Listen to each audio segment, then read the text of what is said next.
ಈಗ ಹುಬ್ಬಳ್ಳಿ ಧಾರವಾಡದಲ್ಲಿ ಕಳೆದ ವಾರ ಆದಂತಹ ಒಂದು ಅಪಘಾತ ಭಾಳ ಒಂದು ತೀವ್ರ ಮಟ್ಟಿನಲ್ಲಿ ಮತ್ತು ಒಂದು ಎಲ್ಲ ಮಾಧ್ಯಮಗಳಲ್ಲಿ ಚರ್ಚೆಗೆ ಗ್ರಾಸವಾಯಿತು.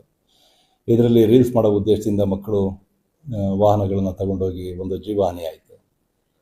ಜೀವಹಾನಿ ಅಂತ ಹೇಳಿದ್ರೆ ಯಾವುದಾದ್ರೂ ಒಂದು ಅಪರಾಧ ಆಯಿತು ಅಂತ ಹೇಳಿದರೆ ಅದರದ್ದೇನು ಮೋಟ್ರ್ ವೆಹಿಕಲಲ್ಲಿ ಬಿಟ್ಟು ಮೋಟ್ರ್ ವೆಹಿಕಲ್ ಬಿಟ್ಟು ಏನಾದರೂ ಒಂದು ಅಪರಾಧ ಆಯಿತು ಅಂದರೆ ಅದರೊಂದು ಲಾಭ ಇರುತ್ತೆ, ಇಲ್ಲ ಸ್ವಾರ್ಥ ಇರುತ್ತೆ, ಅಥವಾ ಏನೋ ದ್ವೇಷ ಇರುತ್ತೆ.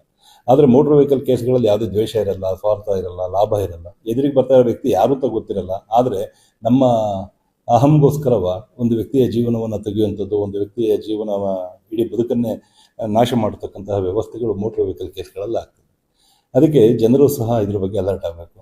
ಇನ್ನು ಅಪ್ರಾಪ್ತರಿಗೆ ವೆಹಿಕಲ್ ಕೊಡುವಂಥದ್ದು ಭಾಳ ತಪ್ಪು.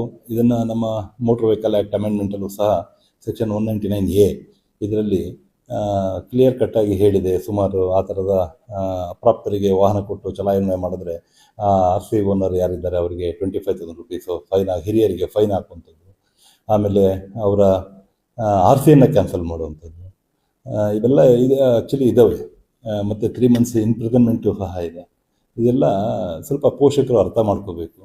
ಹಿರಿಯರಾದವರು ಕಿರಿಯರಿಗೆ ವಾಹನವನ್ನು ಶೋಕಿಗೋಸ್ಕರ ಅಥವಾ ನನ್ನ ಮಗ ಗಾಡಿ ಓಡಿಸ್ತಾನೆ ಅನ್ನೋ ಒಂದು ಉಮೇದಿಗೋಸ್ಕರ ಗಾಡಿ ಓಡಿಸುವಂಥದ್ದಲ್ಲ.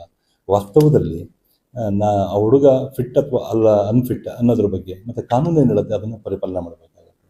ಇನ್ನೂ ಹೆಚ್ಚಿನದಾಗಿ ಈ ಥರದ ಅಪ್ರಾಪ್ತರಿಗೆ ವಾಹನಗಳನ್ನು ಕೊಟ್ಟು ಆ ವಾಹನದಲ್ಲಿ ಆಕ್ಸಿಡೆಂಟ್ ಆಗಿ ಯಾರಾದರೂ ಜೀವ ಕಳ್ಕೊಂಡ್ರೆ ಅಥವಾ ಇವ್ರಿಗೆ ಏನಾದರೂ ಹೆಚ್ಚು ಕಡಿಮೆ ಆಯಿತು ಅಂದರೆ ಈವನ್ ಅದಕ್ಕೆ ಇನ್ಶೂರೆನ್ಸ್ ಸಹ ಕ್ಲೈಮ್ ಆಗೋದಿಲ್ಲ. ಮತ್ತು ಯಾವುದೇ ಕಾರಣಕ್ಕೂ ಯಾವ ಬೆನಿಫಿಟ್ಗಳು ಸಿಗೋದಿಲ್ಲ. RC ಕ್ಯಾನ್ಸಲ್ ಆಗ್ತದೆ.